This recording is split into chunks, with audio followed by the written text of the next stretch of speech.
Good morning. അപ്പോൾ നമ്മുടെ ഇന്നത്തെ റെസിപ്പി ചോറിൻ്റെയും ചപ്പാത്തിയുടെയും കൂടെ കഴിക്കാൻ പറ്റിയ ഒരു അടിപൊളി കോളിഫ്ലവർ കറിയാണ്. നാടൻ രീതിയിൽ നമ്മൾ വറുത്തരച്ച കോളിഫ്ലവർ ഉണ്ടാക്കുന്ന രീതി. അപ്പോൾ ഈ കറിയുടെ കളർ കാണുമ്പോൾ തന്നെ നിങ്ങൾക്ക് എല്ലാവർക്കും മനസ്സിലായല്ലോ, നല്ല അടിപൊളിയാണ് കറി എന്നുള്ളത്. അപ്പോൾ കറിയുടെ ടേസ്റ്റും ഒട്ടും കുറവില്ലല്ല, കറിയുടെ കാണാൻ ഭംഗി പോലെ തന്നെ കറിക്ക് ടേസ്റ്റും ഉണ്ട്. അപ്പോൾ ഈ കറി എങ്ങനെയാണ് നമുക്ക് റെഡിയാക്കുന്നതെന്ന് നോക്കാം.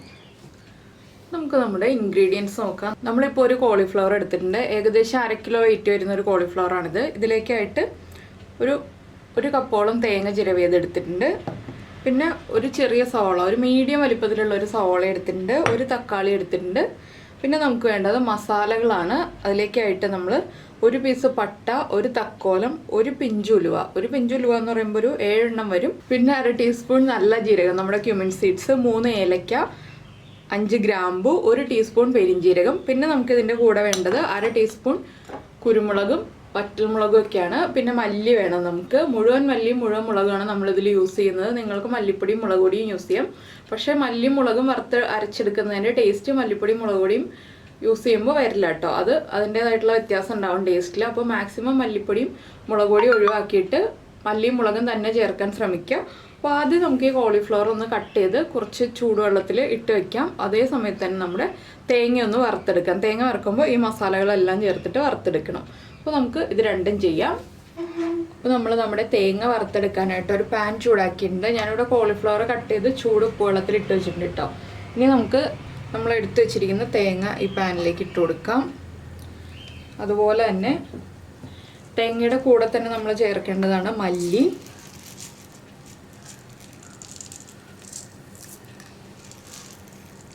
ഒരു ടേബിൾ സ്പൂൺ മല്ലി ചേർത്തിട്ടുണ്ട്. പിന്നെ നമ്മുടെ എരിവിനനുസരിച്ച് വറ്റൽമുളക് ചേർക്കാം. ഞാനിപ്പോൾ ഒരു 10 വറ്റൽമുളക് ചേർക്കുന്നുണ്ട്. അത് നമ്മുടെ എരിവിനനുസരിച്ച് വ്യത്യാസം വരുത്താം കേട്ടോ വറ്റൽമുളകിൻ്റെ എണ്ണത്തിൽ. ഇനി ഇതൊന്ന് ചൂടായി വരട്ടെ. ഇനി ഇതിൻ്റെ കൂടെ തന്നെ നമുക്ക് കുരുമുളകും കൂടി ചേർക്കാം. കുരുമുളക് ഞാൻ 1/2 ടീസ്പൂണാണ് ചേർക്കുന്നത്. എന്താണെന്ന് വെച്ചാൽ നമ്മൾ പച്ചമുളക് ചേർക്കുന്നുണ്ട്, ഈ വറ്റൽമുളകിൻ്റെ എരിവുണ്ട്, അതുകൊണ്ട് തന്നെ 1/2 ടീസ്പൂൺ കുരുമുളക് മതി. ഇനി ഇതെല്ലാം ചേർന്നൊന്ന് കുക്കായി വരണം. ഇതിലേക്കൊരു 4-5 ഇതിൽ കറിവേപ്പിലയും കൂടി ചേർക്കാം. അപ്പോൾ ഇതൊന്ന് തേങ്ങ ബ്രൗൺ ആയി തുടങ്ങുമ്പോൾ നമുക്ക് ബാക്കിയുള്ള മസാലകളും കൂടി ചേർക്കാം. അപ്പോൾ ഞാനിതിനെ ഒന്ന് ബ്രൗൺ ആക്കി എടുക്കട്ടെ. അപ്പോൾ നമ്മുടെ തേങ്ങ പകുതി കളർ മാറി വന്നിട്ടുണ്ട്. നമുക്കിതിലേക്ക് നമ്മൾ എടുത്തു വെച്ചിരിക്കുന്ന ഈ മസാലകൾ മുഴുവൻ ചേർത്ത് കൊടുക്കാം. ഇനി ഇതും കൂടി ചേർന്നിട്ട് നന്നായിട്ടൊന്ന് തേങ്ങ ബ്രൗൺ കളറായി വരണം. ഇതിലേക്ക് നമുക്ക് കുറച്ച് വെളിച്ചെണ്ണയും കൂടി ചേർത്ത് കൊടുക്കാം കേട്ടോ. വെളിച്ചെണ്ണയിൽ തന്നെ വറുത്തെടുത്താൽ ഈ ഒരു കറിക്ക് ടേസ്റ്റ് ഉണ്ടാവുള്ളൂ. നാടൻ കറിയല്ല, അതുകൊണ്ടാണ് ഞാൻ കുറച്ച് വെളിച്ചെണ്ണ ചേർക്കുന്നത്. അല്ലെങ്കിൽ നമുക്ക് വെളിച്ചെണ്ണ ചേർക്കാതെ തേങ്ങ വറുത്തെടുക്കാം. അപ്പോൾ ഇനി നന്നായിട്ട് കളർ മാറി വരുന്നത് വരെ നമുക്ക് വീണ്ടും ഇളക്കി കൊടുക്കാം. അപ്പോൾ നമ്മുടെ തേങ്ങ ഒരു 3/4 ഭാഗം മൂപ്പായിട്ടുണ്ട്. നമുക്കിതിലേക്ക് ഒരു 1/2 ടീസ്പൂൺ മഞ്ഞൾപ്പൊടിയും കൂടി ചേർക്കാം. നമ്മൾ മല്ലിയും മുളകൊക്കെ ചേർത്തുള്ളൂ. ഇനി മഞ്ഞൾപ്പൊടിയും കൂടി ചേർത്ത് ബാക്കിയുള്ളത് വറുത്തെടുക്കാം. അപ്പോൾ ഇനി മഞ്ഞൾപ്പൊടിയുടെ റോ ടേസ്റ്റൊക്കെ മാറി വരുന്നത് വരെ നമ്മളൊന്ന് ഇളക്കി കൊടുക്കുക.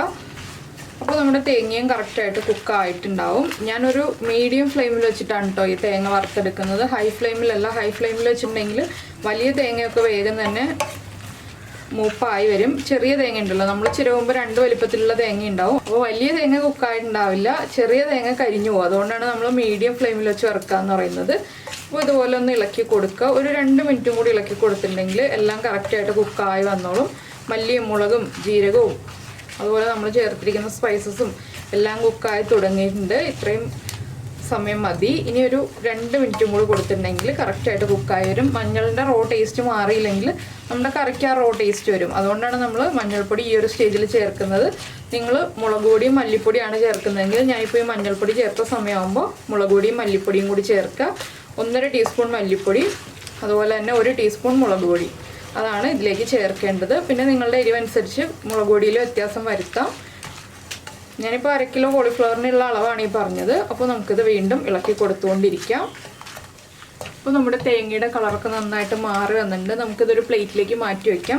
ചൂട് മാറി കഴിയുമ്പോൾ മാത്രം അരയ്ക്കാം കേട്ടോ. ചൂടോടുകൂടി അരച്ചിട്ടുണ്ടെങ്കിൽ നമ്മുടെ മിക്സി ഓൾറെഡി നമ്മൾ തണുത്ത തേങ്ങയിട്ട് അരച്ചാലും ചൂടായി വരും. ചൂടോടുകൂടി അരച്ചിട്ടുണ്ടെങ്കിൽ മിക്സി വേഗം ചൂടാവും, മിക്സിയുടെ ലൈഫും കുറയും. അതുപോലെ തന്നെ മിക്സിയിൽ നിന്ന് പുറത്തേക്ക് തെറിക്കാൻ സാധ്യതയുണ്ട്. അതുകൊണ്ട് ചൂട് മാറി വരുന്നത് വരെ നമ്മൾ വേറൊരു പ്ലേറ്റിൽ എടുത്ത് വെച്ചിട്ട് ചൂട് മാറി കഴിയുമ്പോൾ അരച്ചെടുക്കാം. ഈ സമയത്ത് നമുക്ക് വേറൊരു ചട്ടി വെച്ച് കൊടുക്കാം. അതിലേക്ക് നമുക്ക് നമ്മുടെ സവോളയൊക്കെ വഴറ്റിയെടുക്കാറുണ്ട്. അപ്പോൾ ഞാനിതൊന്ന് മാറ്റട്ടെ. അപ്പോൾ നമ്മൾ ചട്ടിയിലേക്ക് കുറച്ച് വെളിച്ചെണ്ണ ഒഴിച്ചിട്ടുണ്ട്. ഈ വെളിച്ചെണ്ണയിലേക്ക് നിങ്ങൾക്ക് താല്പര്യമുണ്ടെങ്കിൽ ഇഞ്ചിയും വെളുത്തുള്ളിയും ചതച്ച് ചേർക്കാം. ഞാനിപ്പോൾ ഇഞ്ചിയും വെളുത്തുള്ളിയും ചേർക്കുന്നില്ല ഈ കറിയിൽ. ഇഞ്ചിയും വെളുത്തുള്ളിയും ചേർത്തില്ലെങ്കിലും കറിക്ക് ടേസ്റ്റ് കുറവൊന്നും ഉണ്ടാവില്ല. അപ്പോൾ ഒരു ചെറിയ പീസ് ഇഞ്ചി, ഒരു 5 അല്ലി വെളുത്തുള്ളി അത്രയും ചേർക്കാം കേട്ടോ. ചേർക്കുകയാണെങ്കിൽ ഞാനിപ്പോൾ സവോള കട്ട് ചെയ്തത് ചേർക്കാണ്.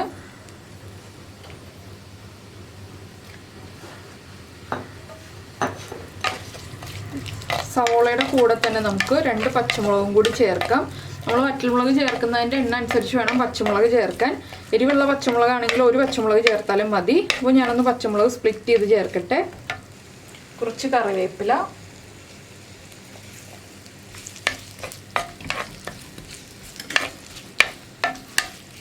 ഞാനിപ്പോൾ എരിവുള്ള പച്ചമുളക് ആയതുകൊണ്ട് ഒരു പച്ചമുളക് ചേർക്കുന്നുള്ളൂ. ഒരുപാട് എരിവായി പോയിട്ടുണ്ടെങ്കിൽ നമ്മുടെ കറി കഴിക്കാൻ അത്ര ടേസ്റ്റ് ഉണ്ടാവില്ല.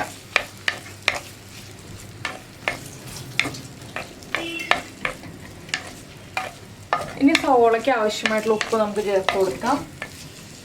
കുറച്ച് ഉപ്പ് ചേർക്കുന്നുള്ളൂ. ഇനി സവോള ഒന്ന് ട്രാൻസ്പെറൻ്റ് ആയി വരുന്നത് വരെ നമ്മൾ ഇളക്കി കൊടുക്കണം. ഇപ്പോൾ ഇനി വേറെ ഇൻഗ്രീഡിയൻസ് ഒന്നും ചേർക്കാനില്ല. നമ്മുടെ തേങ്ങ ചൂട് മാറിക്കഴിയുമ്പോൾ ആദ്യം ഒന്ന് മിക്സിയിൽ പൊടിച്ചെടുക്കുക. അതിനുശേഷം വെള്ളം ചേർത്ത് അരയ്ക്കുക കേട്ടോ. ആദ്യമേ തന്നെ വെള്ളം ചേർത്ത് അരച്ചിട്ടുണ്ടെങ്കിൽ അരഞ്ഞു വരാൻ ബുദ്ധിമുട്ടായിരിക്കും. അപ്പോൾ ആദ്യം ഒന്ന് മിക്സിയിൽ ഒന്ന് ക്രഷ് ചെയ്തെടുത്തതിന് ശേഷം കുറച്ച് വെള്ളം ചേർത്ത് അരച്ചിട്ടുണ്ടെങ്കിൽ നല്ല പെർഫെക്റ്റ് ആയിട്ട് നമുക്ക് അരച്ചെടുക്കാം. അപ്പോൾ ഇതെല്ലാം ചെയ്തിട്ട് നമുക്ക് ബാക്കിയുള്ള കാര്യങ്ങൾ ചെയ്യാം. ഇപ്പോൾ നമ്മുടെ സവോളയൊക്കെ ഒന്ന് വഴന്ന് വന്നിട്ടുണ്ട്. നമുക്കിതിലേക്ക് കുറച്ച് മഞ്ഞൾപ്പൊടി ചേർക്കാം. നമ്മൾ അരപ്പിൽ മഞ്ഞൾപ്പൊടി ചേർത്തിട്ടുണ്ടെങ്കിൽ നമ്മുടെ കോളിഫ്ലവറിന് ആവശ്യമായിട്ടുള്ള മഞ്ഞൾപ്പൊടിയും കൂടി ഇപ്പോൾ ചേർത്ത് കൊടുക്കണം. ഒരു 1/4 ടീസ്പൂൺ മതി. ഇനി മഞ്ഞൾപ്പൊടി ഒന്ന് കുക്കായി വരട്ടെ. 1 മിനിറ്റ് ഒന്ന് ഇളക്കി കൊടുക്കാം നമുക്ക്. അപ്പോൾ മഞ്ഞൾപ്പൊടി കുക്കായി വരും.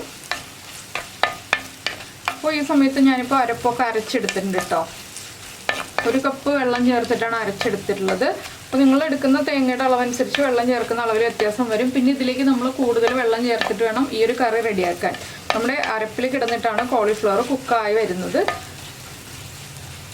അപ്പോൾ നമ്മുടെ മഞ്ഞൾപ്പൊടി ചേർത്ത് നമ്മളൊന്ന് ഇളക്കി ഒന്ന് ചൂടായി വന്നിട്ടുണ്ട് മഞ്ഞൾപ്പൊടി. ചട്ടിക്ക് നല്ല ചൂടുള്ളതുകൊണ്ട് തന്നെ വേഗം തന്നെ ചൂടായി വന്നോളും. ഇതിലേക്ക് നമുക്കിനി നമ്മൾ എടുത്തു വെച്ചിരിക്കുന്ന തക്കാളി വലിയ പീസുകളായിട്ട് കട്ട് ചെയ്തിട്ട് ചേർക്കാം. എന്താണെന്ന് വെച്ചാൽ കോളിഫ്ലവറിൻ്റെ കൂടെ കിടന്ന് കുക്കായി വരുമ്പോൾ തക്കാളി വല്ലാതെ അങ്ങ് ഉടഞ്ഞ് അലിഞ്ഞു പോരുത്. അതുകൊണ്ടാണ് വലിയ പീസുകളായിട്ട് കട്ട് ചെയ്തിട്ടുള്ളത്.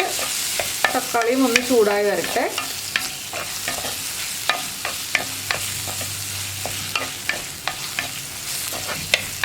തക്കാളി ഒരുപാട് അങ്ങ് സ്കിന്നൊന്ന് മാറി വരുന്നത് വരെ ഇളക്കി കൊടുക്കേണ്ട. ജസ്റ്റ് ഒന്ന് ചൂടായി വന്നാൽ മതി. ഇതിലേക്ക് നമ്മൾ അരച്ചു വെച്ചിരിക്കുന്ന അരപ്പ് ചേർക്കാം. ഇതിലേക്ക് കുറച്ചധികം വെള്ളം ചേർക്കണം നമുക്ക്.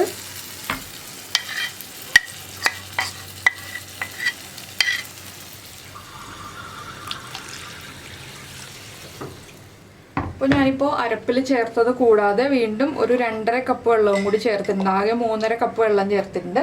ഇനി നമുക്കിതൊന്ന് തിളച്ച് വരുന്നത് വരെ വെയിറ്റ് ചെയ്യാം. തിളച്ച് വരുമ്പോൾ നമുക്ക് നമ്മുടെ കോളിഫ്ലവർ ഇട്ട് കൊടുക്കാം ഇതിലേക്ക്. അപ്പോൾ നന്നായിട്ടൊന്ന് തിളച്ച് വരട്ടെ.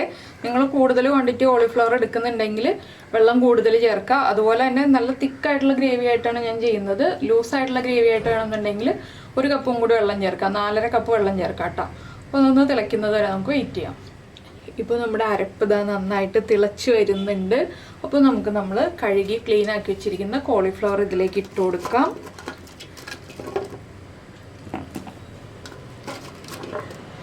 ഞാനൊരു മീഡിയം വലിപ്പത്തിലുള്ള പെറ്റൽസ് ആയിട്ടാണ് കോളിഫ്ലവർ എടുത്തിട്ടുള്ളത്. ഒരുപാട് ചെറുതാക്കി എടുത്തിട്ടില്ല, അതുപോലെ തന്നെ വല്ലാതെ വലിപ്പത്തിലും എടുത്തിട്ടില്ല. കണ്ടോ, ഈ ഒരു വലിപ്പത്തിലൊക്കെയാണ് എടുത്തിട്ടുള്ളത്.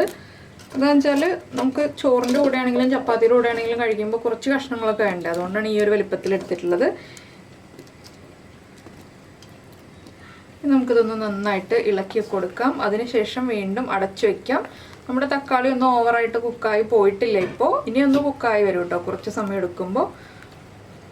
അപ്പോൾ ഇനി കോളിഫ്ലവർ കുക്കായി വരുന്നത് വരെ നമുക്ക് അടച്ചു വയ്ക്കാം. ഒരു മീഡിയം ഫ്ലെയിമിൽ വെച്ചിട്ട് കുക്ക് ചെയ്തെടുക്കാം. അപ്പോൾ നമ്മുടെ കറി ഇതാ നന്നായിട്ട് തിളച്ച് കോളിഫ്ലവറൊക്കെ കുക്കായി വന്നിട്ടുണ്ട്. നമ്മൾ അരപ്പിൽ ചേർത്ത എണ്ണയും സവോള വഴറ്റാൻ ചേർത്ത എണ്ണയും എല്ലാം ചേർന്ന് നന്നായിട്ട് തെളിഞ്ഞ് വന്നിട്ടുണ്ട്. അപ്പോൾ നിങ്ങൾക്ക് ഇതിലേക്ക് വറവ് ചേർക്കണം എന്നുണ്ടെങ്കിൽ വറവ് ചേർക്കാം. ഞാനിപ്പോൾ ഇതിലേക്ക് വറവ് ചേർക്കുന്നില്ല കേട്ടോ. എന്താണെന്ന് വെച്ചിട്ടുണ്ടെങ്കിൽ ആവശ്യത്തിന് എണ്ണ ഉണ്ട് നമ്മുടെ കറിയിൽ, ഇനിയും എണ്ണ ചേർക്കുന്നില്ല. അപ്പോൾ വറവ് ചേർക്കുകയാണെങ്കിൽ ഒരു 1/2 ടീസ്പൂൺ കടുക്, 2-3 ഉള്ളി, കുറച്ച് കറിവേപ്പില, 2 വറ്റൽമുളക് അത്രയും ചേർത്തിട്ട് വറവ് ചേർക്കാം. അപ്പോൾ എണ്ണ നന്നായിട്ട് തെളിഞ്ഞ് ഇതുപോലെ വരുമ്പോൾ നമുക്ക് ഫ്ലെയിം ഓഫ് ചെയ്യാം. ഇപ്പോൾ നന്നായിട്ട് കുറുകി വന്നിട്ടുണ്ട്. നമ്മുടെ അരപ്പൊക്കെ ഇതുണ്ടോ നന്നായിട്ട് തിക്കായി വരുന്നുണ്ട്. ഇനി ഇത് ചൂട് മാറി വരുമ്പോൾ വീണ്ടും തിക്കായി വരും. അതുകൊണ്ടാണ് ഞാനിനി തിളപ്പിക്കാത്തത് കറി. അപ്പോൾ ഇത്രയും മതി. കോളിഫ്ലവറൊക്കെ നന്നായി കുക്കായി വന്നിട്ടുണ്ട്. ഇനി നമുക്ക് ഫ്ലെയിം ഓഫ് ചെയ്തിട്ട് സെർവ് ചെയ്യാവുന്നതേ ഉള്ളൂ. ചൂടോടുകൂടി സെർവ് ചെയ്തിട്ടുണ്ടെങ്കിൽ അത്രയ്ക്ക് ടേസ്റ്റ് ഉണ്ടാവില്ല. ചൂടൊന്ന് കുറഞ്ഞിട്ട് ഇളം ചൂടോടെ സെർവ് ചെയ്തിട്ടുണ്ടെങ്കിൽ ചോറിനാണെങ്കിലും ചപ്പാത്തിക്കാണെങ്കിലും വളരെ നല്ല കോമ്പിനേഷനാണ്. അപ്പോൾ ഞാൻ ഫ്ലെയിം ഓഫ് ചെയ്തു. ഇനി നമുക്കിതിലേക്ക് കുറച്ച് കറിവേപ്പില ചേർക്കാം. നിങ്ങൾ വറവ് ചേർക്കുന്നുണ്ടെങ്കിൽ ആ വറവിലേക്ക് കറിവേപ്പില ചേർത്താൽ മതി, ഇല്ലെങ്കിൽ ഇതുപോലെ കറിവേപ്പില ഇട്ട് കൊടുക്കാം. അപ്പോൾ നമ്മുടെ എളുപ്പത്തിലുള്ള കോളിഫ്ലവർ വറുത്തരച്ച കറി ഇതാ റെഡി ആയി കഴിഞ്ഞു. എല്ലാവർക്കും ഇഷ്ടമായി ഉണ്ടാവുമെന്ന് വിചാരിക്കുന്നു. വളരെ ഈസിയല്ല, അധികം ഇൻഗ്രീഡിയൻസ് ഒന്നുമില്ല. നമുക്ക് ആ മസാലകളൊക്കെ ചേർത്തിട്ടൊന്ന് റോസ്റ്റ് ചെയ്തെടുക്കണം എന്ന് മാത്രമേ ഉള്ളൂ തേങ്ങ. അപ്പോൾ അതൊന്ന് ചെയ്തെടുത്തിട്ടുണ്ടെങ്കിൽ പെർഫെക്റ്റ് ആയിട്ടുള്ള കറി നമുക്ക് ഉണ്ടാക്കിയെടുക്കാം. ചോറിന് മാത്രം കറി ഉണ്ടാക്കിയിട്ടുണ്ടെങ്കിൽ രാത്രി ചപ്പാത്തിക്കും കൂടെ കഴിക്കാം. അപ്പോൾ ഈ ഒരു റെസിപ്പി നിങ്ങൾക്ക് ഇഷ്ടമായിട്ടുണ്ടാകുമെന്ന് വിചാരിക്കുന്നു. ഇഷ്ടമായിട്ടുണ്ടെങ്കിൽ നമ്മുടെ വീഡിയോയുടെ താഴെ കമൻറ്റ് ചെയ്യാനും അതുപോലെ തന്നെ ഒരു ലൈക്കും തരാൻ മറക്കാതിരിക്കുക കേട്ടോ. ലൈക്ക് ചെയ്യുമ്പോൾ ആ ലൈക്ക് കാണുമ്പോൾ നമുക്കൊരു സന്തോഷം തോന്നും. കൂടുതൽ ഇത്രയും ലൈക്സ് ഒക്കെ വരുന്നുണ്ടല്ലോ, അപ്പോൾ ഇത്രയും പേർക്ക് നമ്മുടെ റെസിപ്പി ഇഷ്ടമാവുന്നുണ്ടല്ലോ എന്ന്. എന്താണെന്ന് വെച്ചാൽ എല്ലാവരും കമൻറ്റ് ചെയ്യാറില്ലല്ലോ. അപ്പോൾ കമൻറ്റ് ചെയ്യുന്ന ആളുകളേക്കാൾ കൂടുതൽ ലൈക്ക് ചെയ്യുന്ന ആളുകളാണ്. അതുകൊണ്ടാണ് ഞാൻ ലൈക്ക് ചെയ്യാമെന്ന് പറഞ്ഞത്. പിന്നെ നമ്മുടെ ചാനൽ ആദ്യമായിട്ട് കാണുകയാണെങ്കിൽ നമ്മുടെ വീഡിയോ പ്രസൻറ്റ് ചെയ്യുന്ന രീതിയൊക്കെ ഇഷ്ടമായിരുന്നുണ്ടെങ്കിൽ നമ്മുടെ ചാനൽ ഒന്ന് സബ്സ്ക്രൈബ് ചെയ്യുക. സബ്സ്ക്രൈബ് ചെയ്യുന്നതിന് ഈ വീഡിയോയുടെ താഴെയുള്ള റെഡ് സബ്സ്ക്രൈബ് ബട്ടൺ ഒന്ന് ക്ലിക്ക് ചെയ്യുക. അതിൻ്റെ റൈറ്റ് സൈഡിലുള്ള ബെല്ലൈക്കനും ക്ലിക്ക് ചെയ്യുക. അപ്പോൾ ഓൾ എന്ന് പറഞ്ഞിട്ടൊരു ഓപ്ഷൻ വരും. ആ ഓളും കൂടി പ്രസ് ചെയ്തിട്ടുണ്ടെങ്കിൽ ഞാൻ എപ്പോഴും വീഡിയോ അപ്ലോഡ് ചെയ്യുമ്പോൾ നിങ്ങൾക്ക് നോട്ടിഫിക്കേഷൻ വരും. അപ്പോൾ ഈ ചട്ടിയിൽ തന്നെ നമ്മൾ കറി വയ്ക്കുകയാണെങ്കിൽ ഇത് വീണ്ടും വറ്റി വരും കേട്ടോ. ചട്ടിയുടെ ചൂടിലിരുന്നിട്ട് വറ്റി വരും. അപ്പോൾ നിങ്ങൾ ചട്ടിയിലാണ് കറി ഉണ്ടാക്കുന്നതെങ്കിൽ നിങ്ങളുടെ പാകത്തിന് ഗ്രേവി ആവുന്നതിന് തൊട്ട് മുന്നേ ഓഫ് ചെയ്യുക. എന്താണെന്ന് വെച്ചാൽ ഇതിനി ഒരു 5 മിനിറ്റ് ഇതിലിരുന്നുണ്ടെങ്കിൽ വീണ്ടും ഒന്ന് കുറുകി വറ്റിയൊക്കെ വരും. അതുകൊണ്ടാണ് ഞാൻ നിങ്ങളുടെ പാകത്തിനാവുന്നതിന് മുന്നേ തന്നെ ഓഫ് ചെയ്യാമെന്ന് പറഞ്ഞത്. അപ്പോൾ നമുക്ക് നമ്മുടെ അടുത്ത റെസിപ്പിയുമായിട്ട് അടുത്ത ദിവസം വീണ്ടും കാണാം.